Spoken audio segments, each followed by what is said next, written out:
empleado, recuerden ustedes en el título, la palabra vitalidad, atractivo y desorientación. Son las tres palabras que empleaba en el título y yo creo que responden bastante a lo que es la realidad española de la vida privada, de la vida personal en este momento. Yo creo que es muy frecuente que el español piense que las cosas van mal y al mismo tiempo se siente bien. Es una situación un poco paradójica, pero yo creo que es muy característica de cómo el español se siente.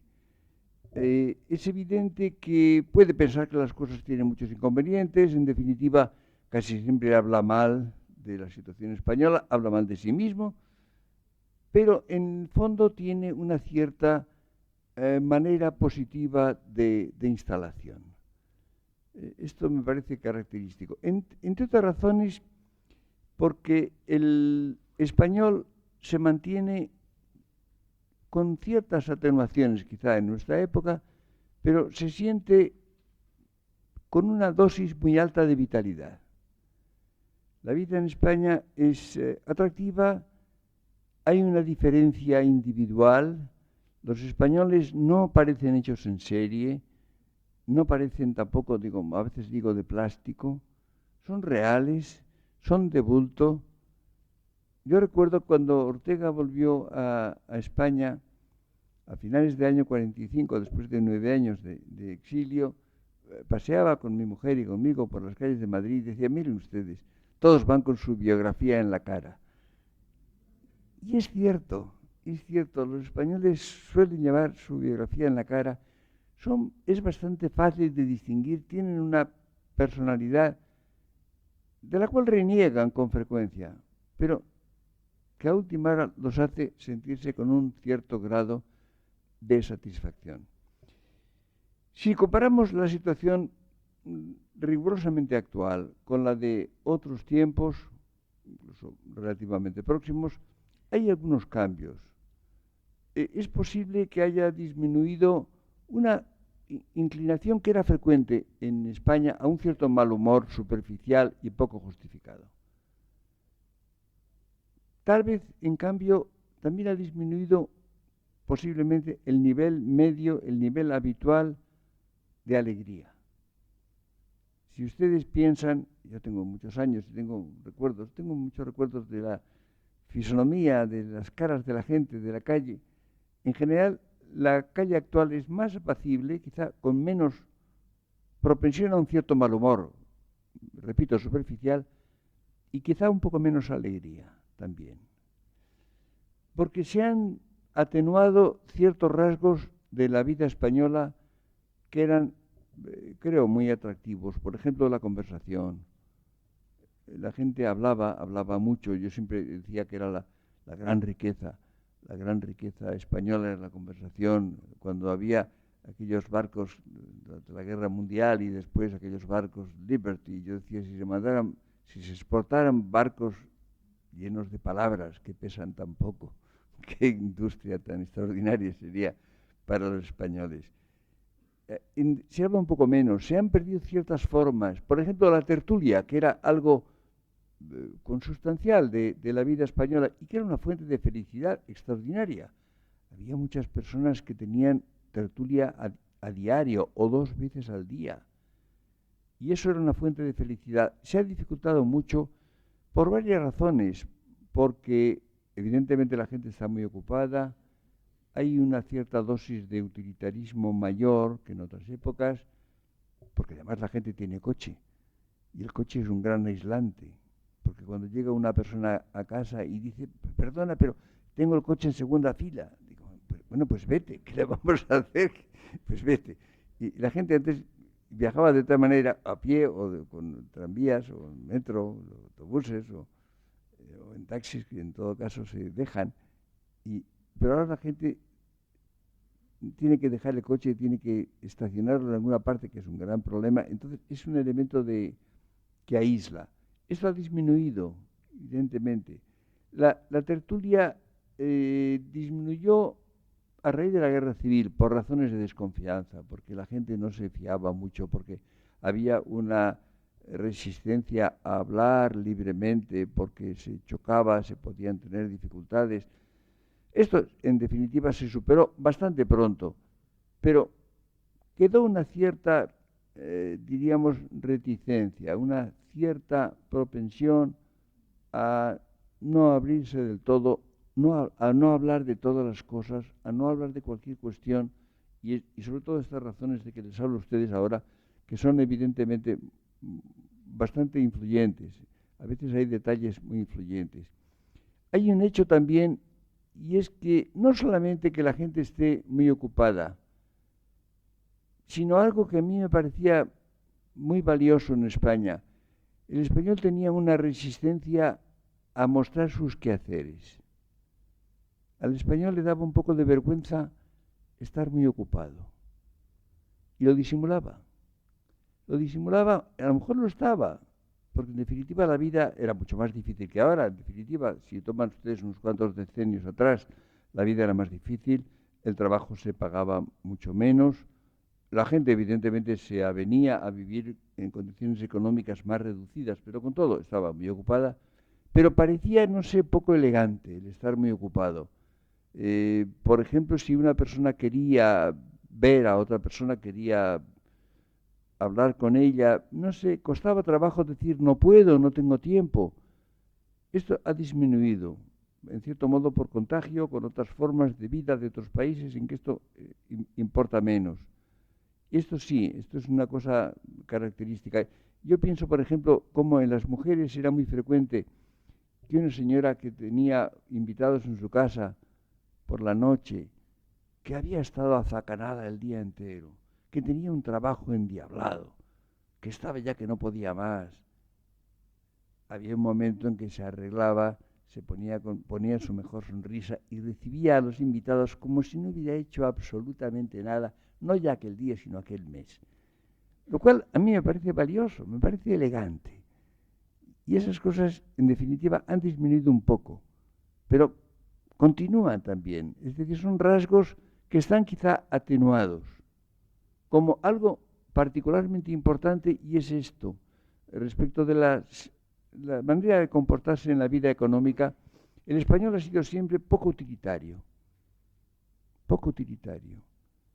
Ahora es más utilitario que antes, sin duda ninguna, pero con todo menos que el nivel medio de otros países.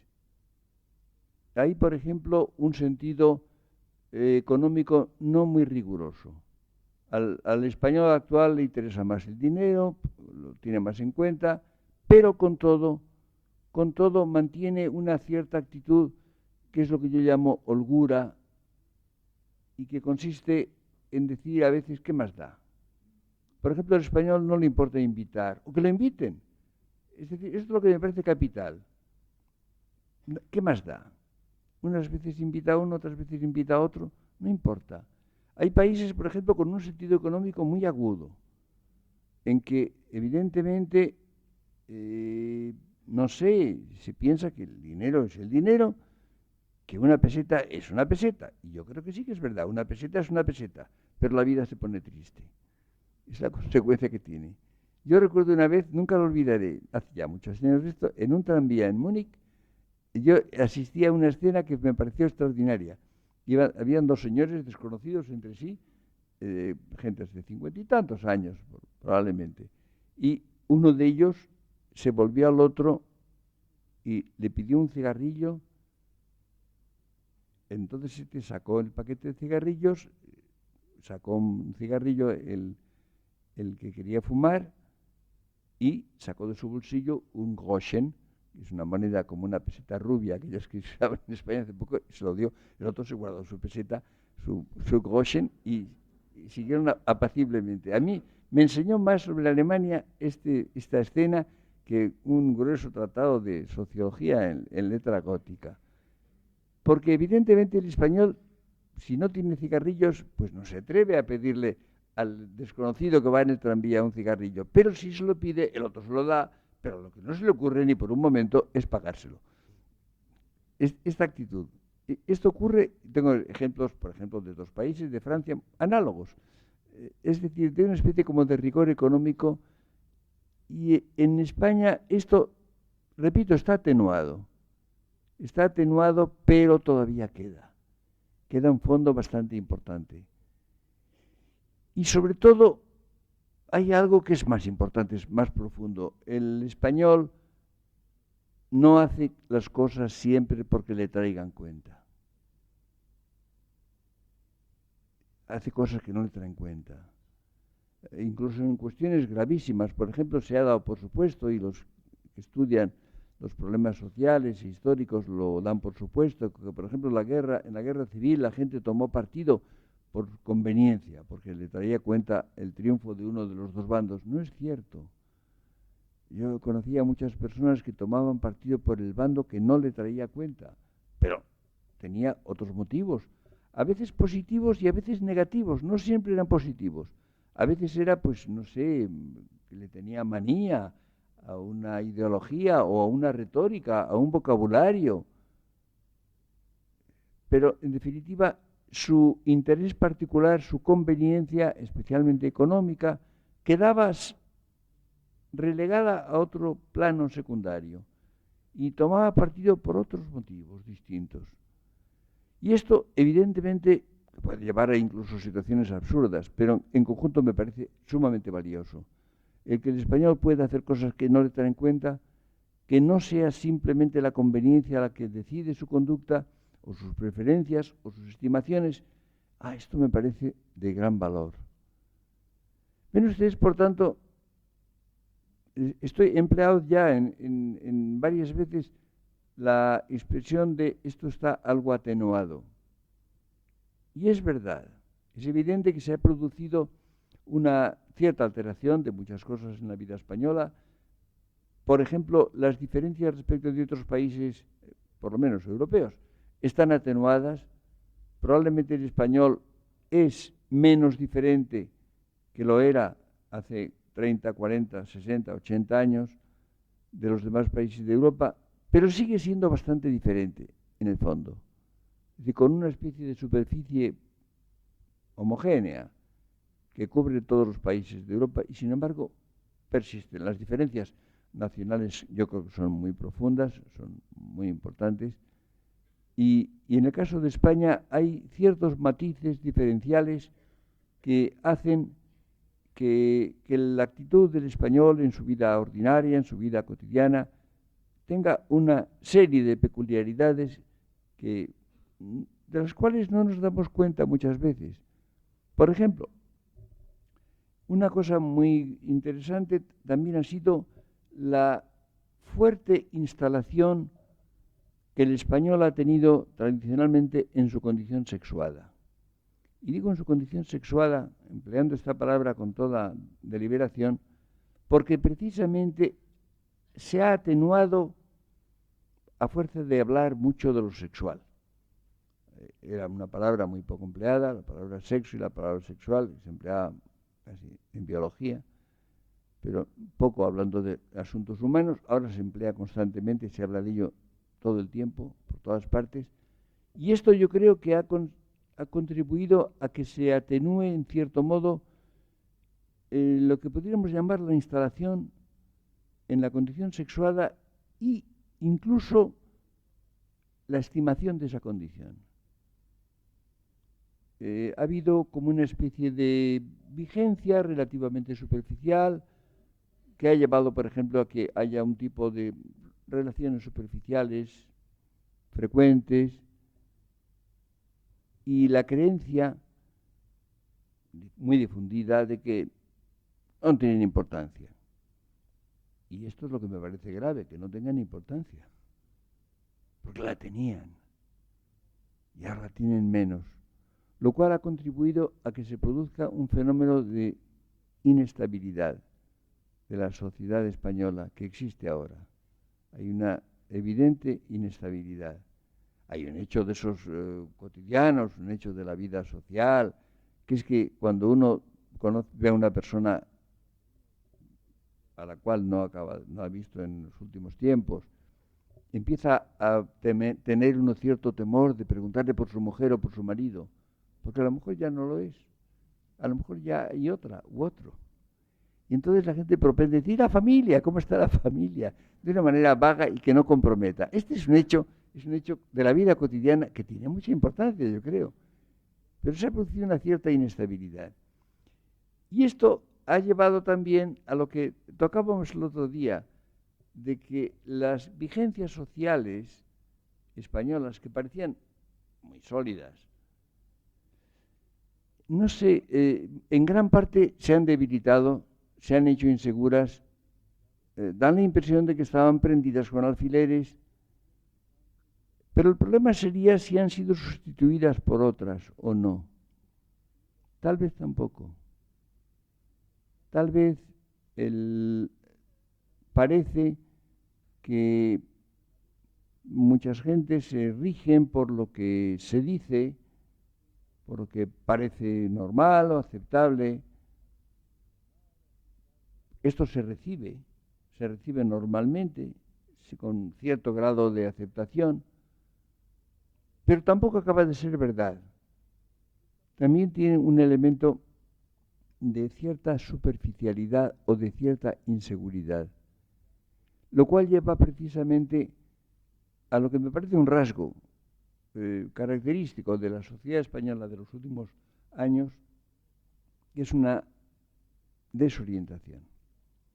Hay una cierta desorientación. Hay muchas gentes que tienen, diríamos, las convicciones más profundas, los usos más hondos, las relaciones personales, en cierto modo como en suspenso. No acaban de renunciar a ellas, mantienen de hecho, tal vez probablemente, más de lo que parece o más de lo que dicen. Se sienten, en definitiva, condicionados por toda una serie de normas o de ideas recibidas o de creencias aceptadas, pero no se atreven tampoco a solidarizarse con ellas, a adherir a ellas, por supuesto a justificarlas o a defenderlas. Y esto da una impresión un poco de provisionalidad. Esto evidentemente en cierta medida se ha ido acentuando con las generaciones sucesivas. Es evidente que este fenómeno es más real si consideramos a los jóvenes, y tal vez no los demasiado jóvenes, tal vez no mucho los muy jóvenes, pero los que son bastante jóvenes, un poco menos, no ya adolescentes, sino los que son jóvenes todavía, pero ya no tanto, la generación sobre la cual ha habido una influencia muy fuerte de un cambio de vigencias, incluso de ciertos procesos de manipulación que han minado la manera de estar instalados en la vida cotidiana. Estos son cambios bastante importantes. Hay un hecho al cual le doy una importancia extraordinaria, y es que, como saben ustedes, en España se ha producido un súbito descenso de la natalidad. España tenía una natalidad muy elevada hasta hace muy pocos años. En los últimos años ha descendido, en toda Europa ha descendido enormemente, pero en España es uno de los países, creo que con Italia, en que la natalidad es más baja. Ahora, según, yo no creo mucho en las estadísticas, pero en fin, más o menos se puede dar una idea. Parece ser que la natalidad media por pareja es ahora 1,1 o 1,2, es decir, las familias o no tienen hijos o tienen uno, lo cual va a tener una consecuencia absolutamente decisiva y aterradora, que va a ser la desaparición de eso que se llama los hermanos. Ustedes piensen que ha habido hermanos siempre. Con eso se ha contado. Y en general, además, hasta hace poco tiempo, los hermanos solían ser varios. Pues bien, estamos en peligro de que no haya hermanos. Porque si no hay más que un hijo por familia, entonces no hay hermanos. Y entonces esa relación de fraternidad, se habla mucho de ella, pero no va a tener realización efectiva, realización concreta. Se podrá hablar de fraternidad todo lo que se quiera, pero evidentemente la gente no va a saber que es un hermano, no va a tener la experiencia del hermano o de la hermana, que no es exactamente igual. Esto me parece de una gravedad, no solamente hay consecuencias sociales, imaginen ustedes, por ejemplo, eso que se llama la pirámide de las edades se ha invertido. Antes, evidentemente, los muy jóvenes eran los más, y luego a medida que se avanzaba en edad iba disminuyendo, la pirámide se hacía más estrecha. Actualmente se ha producido una inversión. Las gentes viven mucho más, lo cual es otro cambio importante, pero esto en principio no sería malo, sobre todo si se considera, decía Maurice Chevalier, la vejez no es mala, sobre todo si se considera la otra alternativa, decía con cierta gracia.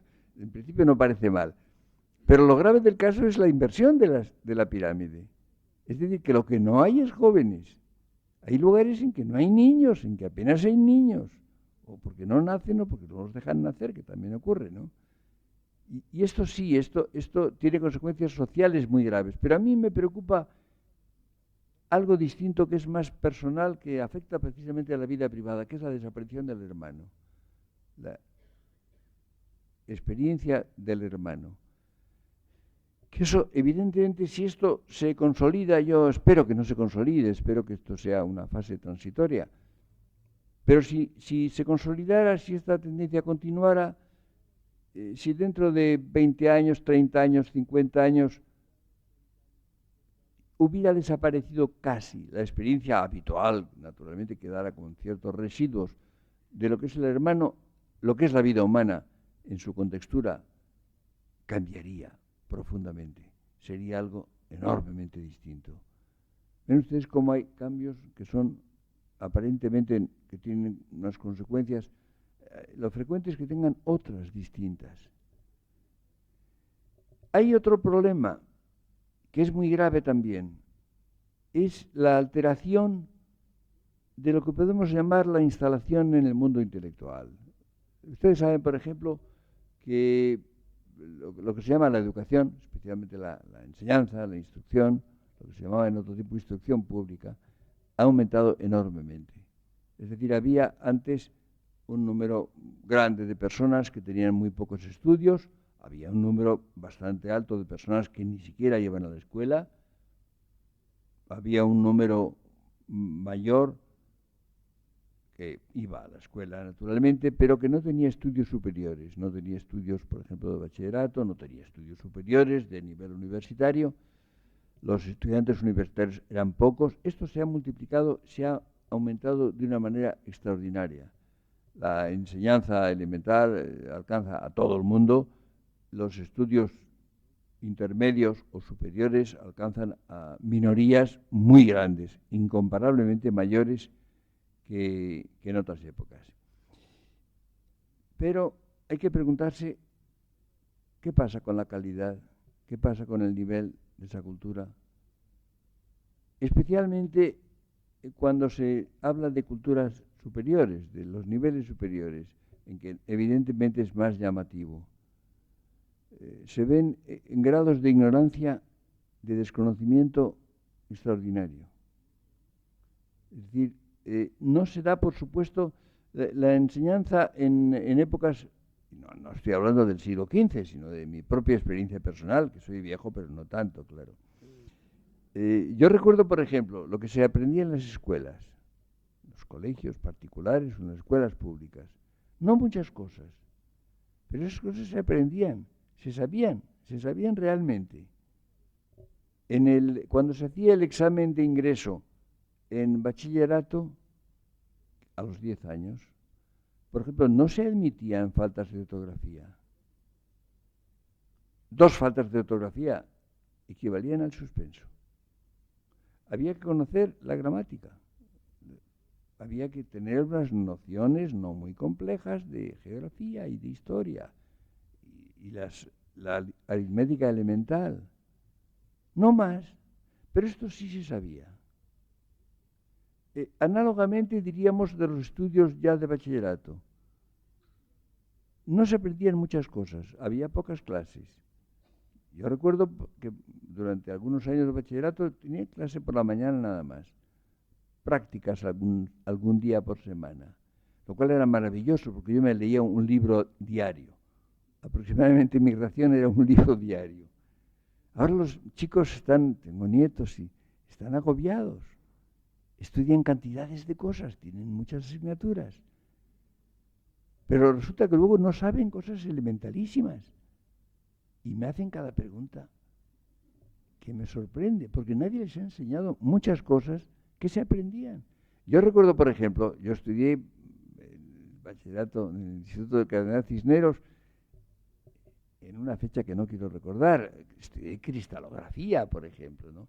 Bueno, yo les he ayudado a mis hijos porque recordaba las líneas generales de la cristalografía, las recordaba bastante bien, y de la matemática y de la química. No sé, este tipo de cosas, en cambio, no son frecuentes, en gran parte porque los criterios pedagógicos actuales son sumamente distintos.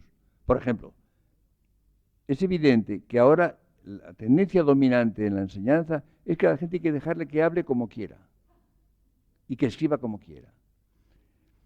Bueno, esto es algo gravísimo, a mi juicio, porque la escuela tenía, entre otras funciones, la de remediar, en la medida de lo posible, la desigualdad de oportunidades. Es evidente que un niño que nace en una familia cultivada, en la cual se habla mucho y se habla bien, se domina la lengua, se conoce la lengua, en la cual hay libros y se habla de libros o de los asuntos de que tratan los libros, evidentemente tiene una situación incomparablemente superior a la del que nace en una familia de pocos recursos económicos y sobre todo intelectuales, en que no hay libros, en que no se usa bien la lengua o se usa poco. Y la escuela tenía la función de corregir eso, de enseñar a hablar, por lo pronto, que es capital, de enseñar a escribir. Y por tanto, remediaba, en cierta medida, parcialmente, la situación original y contribuía a que se acercara uno a la meta de la igualdad de oportunidades. Pero resulta que la pedagogía que está de moda y que se impone, dispone lo contrario. Es decir, perpetúa la desigualdad. No hace que la gente hable mejor y escriba mejor. Esto es un fenómeno universal, no es de España, precisamente en otros países quizá más visible, quizá en Francia, donde el conocimiento de la lengua era bastante perfecto, la gente con un mínimo de formación intelectual conocía su lengua, la hablaba bien, la escribía bastante bien. El descenso en generaciones más jóvenes es realmente aterrador.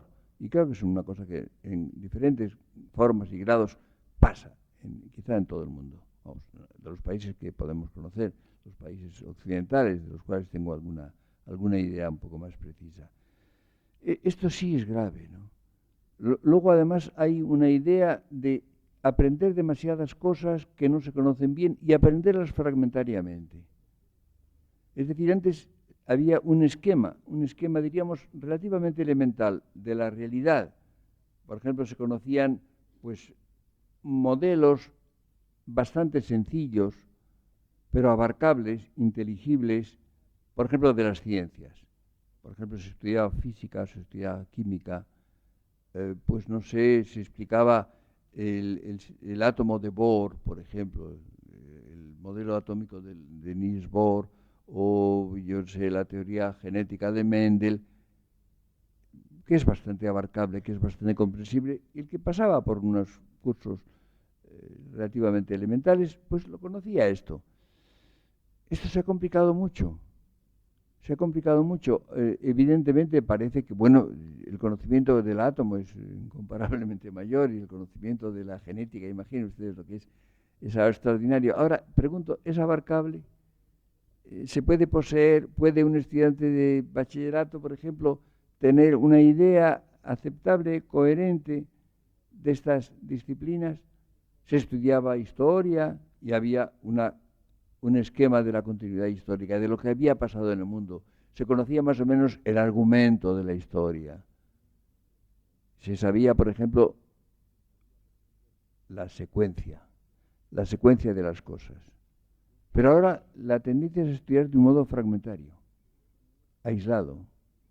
Por ejemplo, puede haber una persona que sepa que ha existido Carlomagno y que ha existido Napoleón, pero no sabe quién viene antes y quién viene después, claro.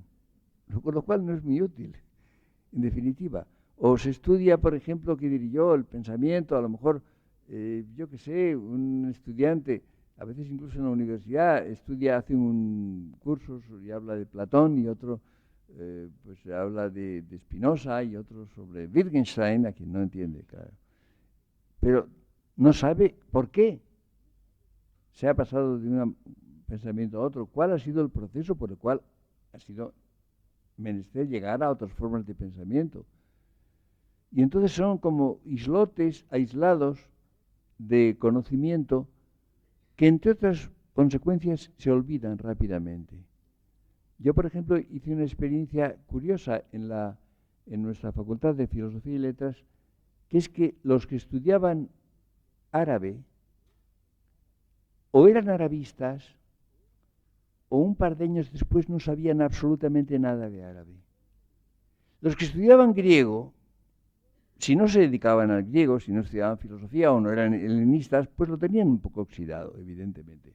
Pero conservaban un conocimiento aceptable del griego. ¿Y por qué? Pues porque el griego está ligado a muchas cosas. El griego está ligado a muchísimas, incluso a la terminología, a muchas palabras que proceden del griego, porque la cultura griega está ligada a la nuestra en tantas cosas. Es decir, no se rompía la comunidad con lo griego, la continuidad del griego, pero con el árabe sí. El que estudiara árabe y no seguía estudiando árabe, al cabo de muy poco tiempo lo olvidó completamente y no sabía nada, pero literalmente nada. En general no podía ni leer siquiera. Este es un fenómeno. Pues bien, esto, que ahí tenía un carácter extremo, ocurre cuando se tiene una idea fragmentada de la cultura. Una idea muy fragmentada. Y entonces, evidentemente, hay una enorme difusión. Todo el mundo tiene estudios, incluso superiores, tiene títulos académicos, pero se sorprende uno con gran frecuencia de la ignorancia total de cosas que son muy elementales y que son incluso condiciones básicas para poder tener otros conocimientos. Esto me parece enormemente grave. Y se ha producido una multiplicación de conocimientos aislados, diríamos como de islotes, hay pequeños archipiélagos de conocimientos que no llegan a formar un continente donde no es posible la instalación que consiste en tener una idea aceptable del mundo, saber a qué atenerse. Esto me parece enormemente grave. Y yo creo que esto va a repercutir en algo que es muy importante, que es en las vocaciones. Realmente va a ser quizá difícil que se produzcan vocaciones en número suficiente y ahora hacen falta muchas. Por ejemplo, el número de profesores que se exigen por la masificación de la enseñanza es inmenso. No es fácil que tantos tengan competencia, pero es mucho más difícil, mucho más improbable que tengan vocación. Es evidente que el dedicarse a la profesión docente supone un tipo de vocación que se tiene o no se tiene. Y no es probable. Y la eficacia de la docencia depende, en altísima proporción, no ya de la competencia, que es necesaria, pero quizá no es lo más importante, sino de la vocación, de la capacidad de contagiar, de estimular el pensamiento.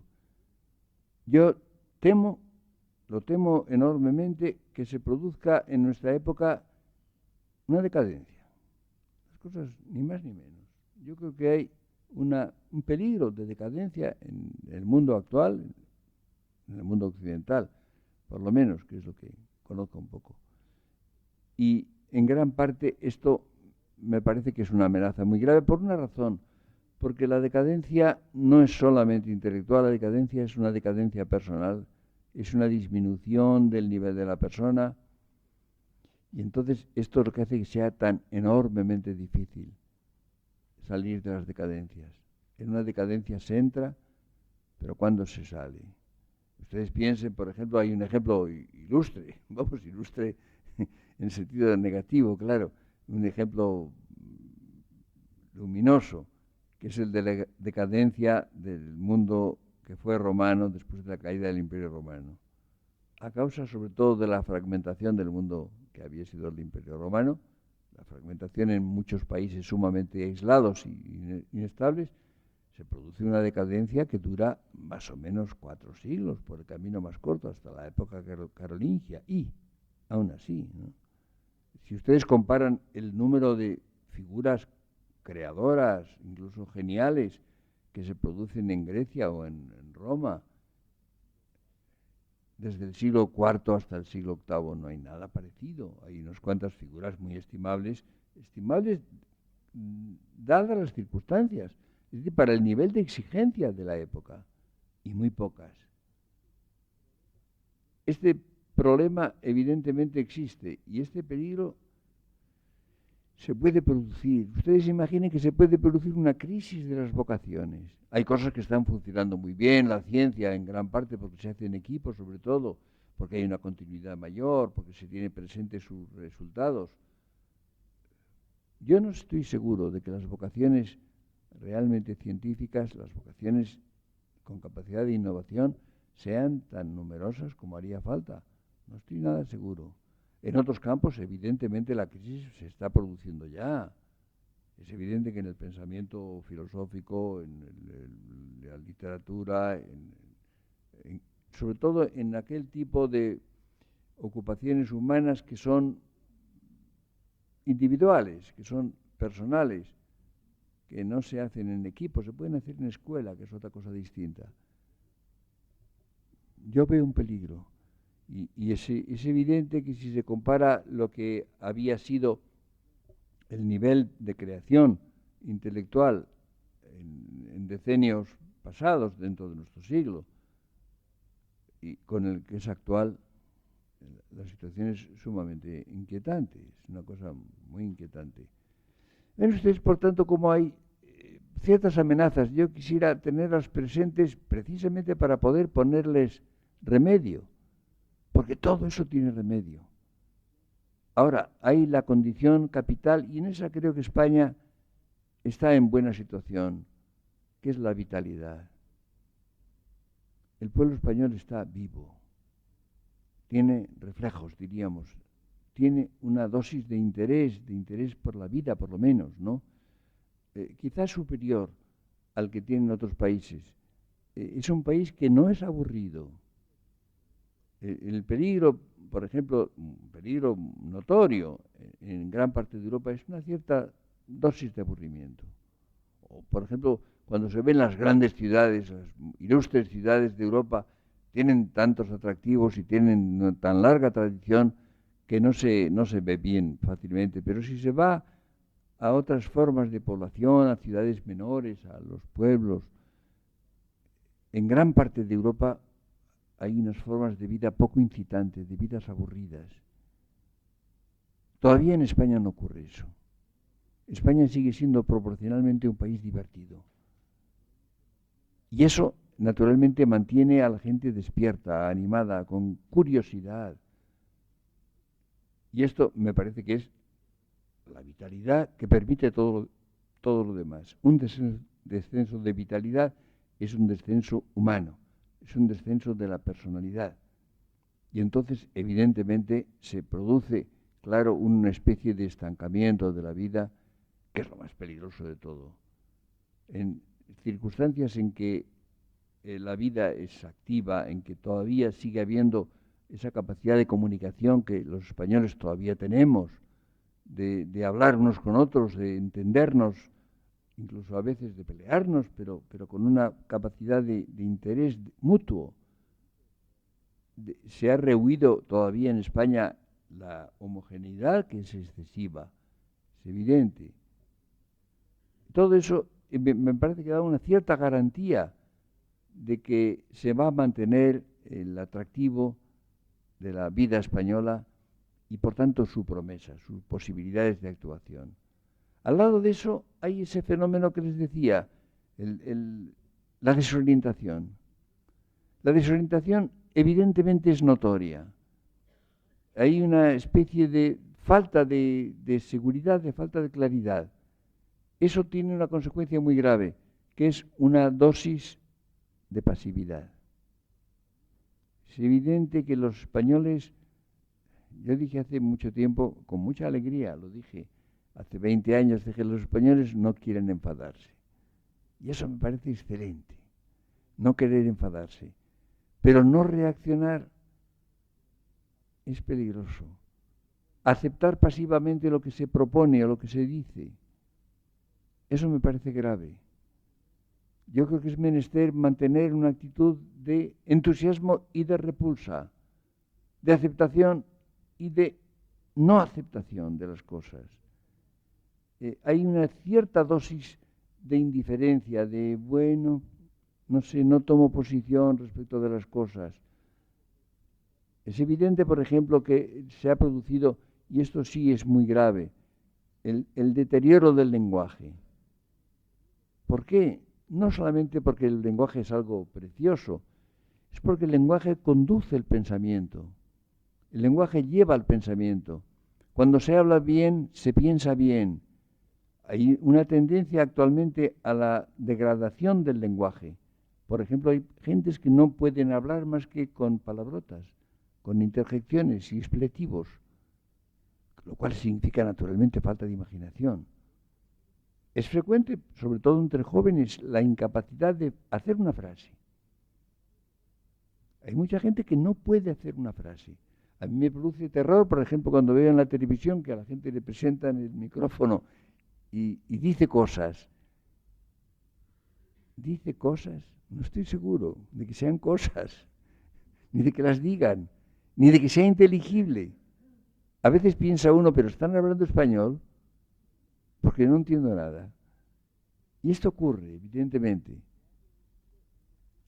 Se ha producido una especie de incapacidad de conectar ideas, de decir algo que tenga coherencia. Y naturalmente esto no es solamente verbal, es mental. El que no es capaz de decir algo coherente es que no piensa coherentemente. Dirán ustedes, ¿y qué pasaba en las épocas en que la educación, la enseñanza era mucho menos frecuente, mucho más elemental, en que había muchas gentes que no tenían estudios superiores y a veces ni siquiera estudios elementales? Hablaban, habían oído hablar. Por ejemplo, el campesino en general habla bastante bien, todavía sigue hablando bien. A veces aparece un campesino, esto lo vemos a veces incluso cuando en la televisión aparecen campesinos hispanoamericanos, a veces muy primitivos, pero qué bien hablan. Hablan porque hablan como han oído hablar a sus padres y sus abuelos. Y tienen una cultura espontánea, una cultura tradicional, oral, en gran parte. A veces quizá no saben leer, quizá no leen. Ahora hay, por ejemplo, una especie de fanatismo de la alfabetización. La justificación por la alfabetización. Claro, a mí la alfabetización me parece muy bien, no necesito decirlo. Además soy escritor y evidentemente si la gente no estuviera alfabetizada me iba a ir muy mal. Pero es evidente que la alfabetización unida a la libertad es muy buena. Pero hay países en los cuales a la gente la obligan a aprender a leer, pero no le dejan leer luego lo que quisiera leer. O la obligan a leer. La obligan a leer lo que no quisiera leer y sería mejor que no leyera. Entonces el analfabetismo era una cierta defensa contra la opresión. La alfabetización impone un medio más. Yo recuerdo una vez el que es actualmente director general de la UNESCO, Federico Mayor Zaragoza, me contó que lo habían invitado a asistir a un país que no quiero nombrar, a unas ceremonias sobre la alfabetización. Y el lema era libro abierto, puño cerrado. Y dijo, pues no voy, me dijo, no voy a ir. Y me pareció muy bien. Bueno, Este era el lema. Y claro, evidentemente, libro abierto y puño cerrado quiere decir que el libro abierto es el libro que le interesa al que cierra el puño y amenaza con él. Bueno, la alfabetización es buena si hay libertad, si cada uno puede leer lo que quiera, lo que le guste, lo que le interese, y puede no leer lo que no le interese. ¿Comprenden ustedes? Por eso yo creo que hay que hacer las cuentas. Yo he dicho muchas veces que no hay que hacer cuentas de todo. Hay muchas cosas, muchas dimensiones de la vida en las cuales no se deben hacer cuentas. En la amistad, en el amor, no hay que hacer cuentas. Pero si se hacen cuentas hay que hacerlas bien. Lo peor que se puede hacer es hacer mal las cuentas, hacerlas incompletas, hacerlas trucadas, hacerlas con omisiones, hacerlas con falsedades. Y esto es lo que se hace constantemente. Y esta es una tentación peligrosa de nuestra época. Por eso hay una situación que es combinar el crecimiento, el desarrollo, el uso de recursos, la extensión de la enseñanza, por ejemplo, y del acceso a las formas superiores de la civilización. Esto es admirable, con la condición de que no se pierda la independencia personal, la libertad personal, la capacidad de distinguir, la capacidad de rechazar, de decir sí o decir no. Yo pienso, por ejemplo, en el instrumento maravilloso, no cabe decir más de la televisión, es algo absolutamente prodigioso. Yo creo que se está convirtiendo en un problema mundial, ni más ni menos. Es evidente que la televisión se está convirtiendo en casi todas partes, quizá en todas partes, en un instrumento de desorientación, en un instrumento de rebajamiento, de degradación. Esto es gravísimo, porque llega a todos. Por primera vez en la historia hay algo que llega a todos. Ustedes saben, por ejemplo, que en épocas anteriores, yo pienso hasta el siglo XVIII sobre todo, después ya empezó a cambiar, era, por ejemplo, los poderes, los monarcas absolutos, tenían enorme dificultad no ya para mandar o para imponer sus deseos, sino para comunicar, para notificar a los ciudadanos cualquier cosa. Era sumamente difícil. La existencia de la prensa diaria, de la prensa habitual, a comienzos del siglo XIX, la existencia de un correo eficaz, luego del teléfono y del telégrafo, todo esto ya creó una difusión considerable de las comunicaciones y se podía llegar, y se llegaba de hecho a grandes números, nada comparable con la televisión. Ustedes saben, se ha llegado a la situación de que la gente tiene conciencia de que, por ejemplo, los periódicos se leen muy poco. Es decir, comparativamente hay muchas gentes, es una minoría, una gran minoría de personas que leen periódicos. La mayor parte no, la mayor parte ve la televisión simplemente, oye la radio, pero más aún la televisión. Su poder es inmenso. La administración de ella está en diferentes manos, a veces estatales, otras veces privadas, muchas veces económicas. Se nutre de publicidad, que es un condicionante, que sería quizá la posibilidad de influir sobre ella, de corregirla, de exigirle cierta calidad, cierto valor. Como ven ustedes, se han producido muchas transformaciones en el mundo actual. En los últimos decenios son cambios muy profundos que afectan a muy diversas dimensiones de la vida. Pero quizá conviene no exagerar. A última hora, cuando el hombre se queda solo, se queda consigo mismo, no ha cambiado tanto. Yo tengo la impresión de que las personas que viven actualmente en el mundo y que aparentemente son tan distintas de las de hace 30, 50, 60 años, en el fondo no son tan distintas. Hay un fondo de realidad humana.